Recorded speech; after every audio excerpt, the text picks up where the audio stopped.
Hello students, this is Tanu Malik. Welcome back to English class. आज हम करेंगे प्रेपोजिशंस प्रैक्टिस सेट 2। इससे पहले हमने प्रेपोजिशंस को दो पार्ट में डिटेल में किया है, preposition of place and preposition of time. जिसने अभी तक उसको नहीं किया है, पहले आप इसको डिटेल में करो ताकि आपके सारे कंसेप्ट्स क्लियर हो जाए और फिर आप प्रैक्टिस सेट कंटिन्यू करिए। स्टार्ट करते हैं।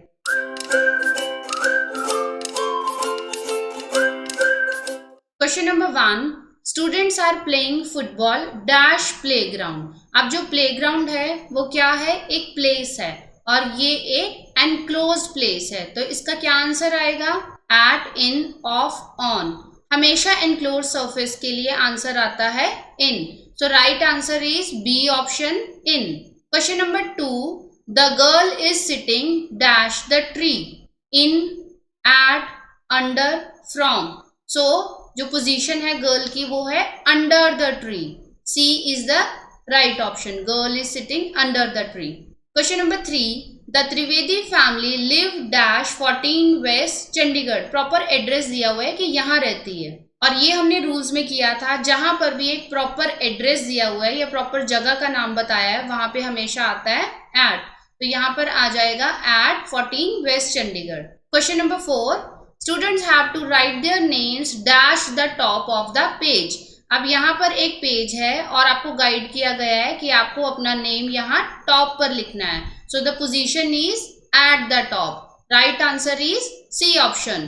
Question number 5, father hung a calendar dash the fireplace. This is a fireplace, और फादर ने क्या किया है, जो कैलेंडर है उसको इसके ऊपर लटका दिया है, तो क्या आंसर आएगा? ऑन द फायरप्लेस, ऑन आ गया बिल्कुल यहाँ पर। Over the fireplace, over means थोड़ा सा ऊपर।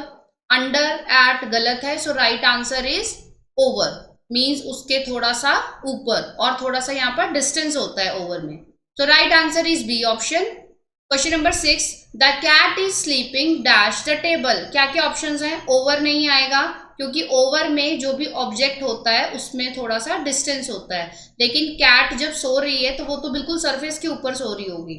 Before the table, under the table, so right option is under the table. इसका मतलब है जो कैट है वो इस टेबल के नीचे सो रही है और इस सरफेस के टच किया हुआ है उसने, so under the table. Question number 7, children dash the age of 5 can't be admitted to this school.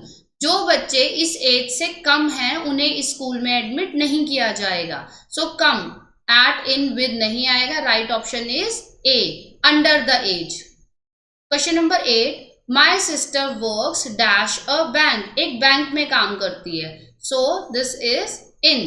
My sister works in a bank, या फिर my sister works in a firm, in a factory, in a college, सबके साथ in आएगा। Question number 9, there is a temple dash our house. So there is a temple over house, no.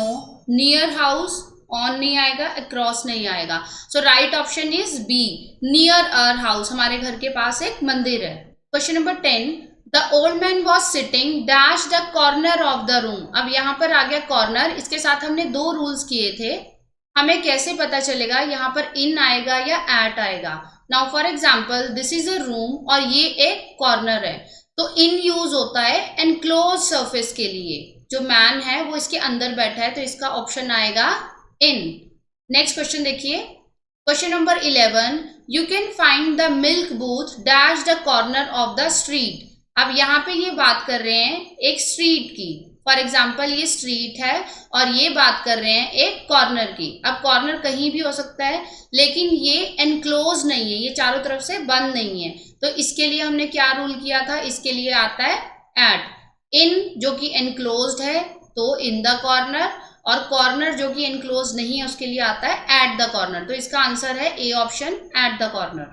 Question number 12, the girl is leaning dash the wall.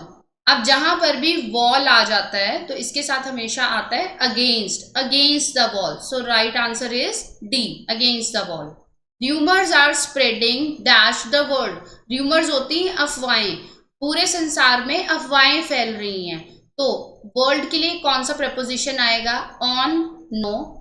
Across आ सकता है, this is the right answer. Above नहीं आएगा, along नहीं आएगा, across the world, B is the right option. Question number 14, he walked dash the road। अब यहाँ पर एक रोड है और इसके साथ साथ यहाँ पर एक आदमी चल रहा है, तो इसके साथ क्या आएगा? रोड के साथ, इसके साथ हमेशा आता है अलोंग। रिवर और रोड दोनों के साथ हमेशा अलोंग आता है। Question number 15, the Ghaggar flows dash Haryana. Haryana में से घग्गर पास होती है, तो इसका क्या आएगा? इन, अलोंग साथ साथ नहीं आएगा, उस पर, थ्रू। लास्ट ऑप्शन है थ्रू, तो D is the right option. The Ghaggar flows through Haryana, उसमें से निकलती है। Question number 16, put the books dash the table. अब ये एक टेबल है, अब बुक्स कहाँ रखी जाएंगी? On, at, in, from. On, books on the table आएंगी क्योंकि ये एक सरफेस है, इसके लिए आ गया on, so A is the right option. Question number 17, come to my house dash 8 o'clock। अब यहाँ पे टाइम आ गया, यहाँ पर प्रेपोजिशन ऑफ टाइम आएगी। तो हमने एक रूल किया था कि अगर आपकी वॉच से रिलेटेड कोई भी टाइम आता है, उसमें आता है आवर्स, मिनट्स एंड सेकेंड्स, और हमने इसका शॉर्ट फॉर्म भी किया था जिसको मैंने बना दिया था हमसे। और जैसे ही हमें ये शॉर्ट फॉर्म याद आ जाती है, इन सब के साथ हमेशा आता है एट। तो 8 o'clock, 8 क्या है? आवर है, तो यहाँ पे राइट आंसर है एट 8 o'clock, तो right option is C. Question number 18, the Hindus attend prayers in the temple dash Tuesday. अब ये भी प्रेपोजिशन ऑफ टाइम है। ट्यूसडे क्या है? एक डे है। सो डे के साथ हमने क्या रूल किया था कि अगर आपको कोई भी डे या डेट आती है तो उसका हमने रूल बनाया था द। आपको बताया गया था ऑन कौन रहते हैं? हमारे दादा, जो हमें हर टाइम कोई ना कोई इंस्ट्रक्शन देते हैं। तो ये हमने एक शॉर्ट फॉर्मूला बनाया था, इसके साथ आंसर आ जाएगा ऑन ट्यूसडे। ये सारे फॉर्मूलाज और ये सारी डिटेल्स हमने डिटेल वीडियो में की हुई है। जिसने अभी तक नहीं देखी है, पहले डिटेल वीडियो देखें, फिर इसको प्रैक्टिस करें। Question number 19, you can see the doctor dash 7 AM and 1 PM नून। अब अगर यहाँ पर एक ही बार टाइम दिया होता तो यहाँ पर क्या आ जाता? एट। लेकिन यहाँ पर क्या है? उसने बोला है कि आप डॉक्टर से 7 से 1 बजे के बीच मिल सकते हो, तो इसका आंसर आ गया between. C is the right answer. Question number 20, the old lady is walking dash a stick. जो ओल्ड लेडी है वो एक स्टिक के सहारे चल रही है। So walking in, of, with a stick. By a stick भी नहीं आएगा, with is the right answer. Walking with a stick. Question number 21, we saw the live football match dash the TV। So TV के लिए यहाँ पर क्या आ जाएगा? At the TV, no, on the TV, with the TV, above the TV, on the TV।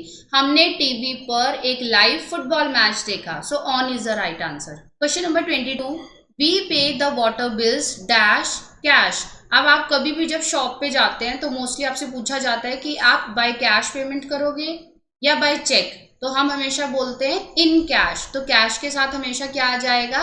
इन। तो A is the right option, water bills in cash. Question number 23, the girl goes to her school dash car. अब आप अपने school किससे जाते हैं? या तो आपके पापा छोड़ने जाते हैं, तो आप या तो बाय कार जाते हो, बाय साइकिल, बाय बस, तो सबके साथ क्या आता है? बाय। तो यहाँ पर भी आ जाएगा बाय कार, तो B is the right option. Question number 24, mother has been ill dash last year. अब यहाँ पर बीन आ गया तो हमें पता चल गया ये क्या है? Present perfect continuous. तो इसके साथ क्या लग जाता है? या तो सिंस आता है या फिर फॉर आता है। लेकिन यहाँ पर लास्ट ईयर दिया हुआ है तो यहाँ पर क्या आ जाएगा? Since. D is the right option. Question number 25, he dug the pit dash a shovel.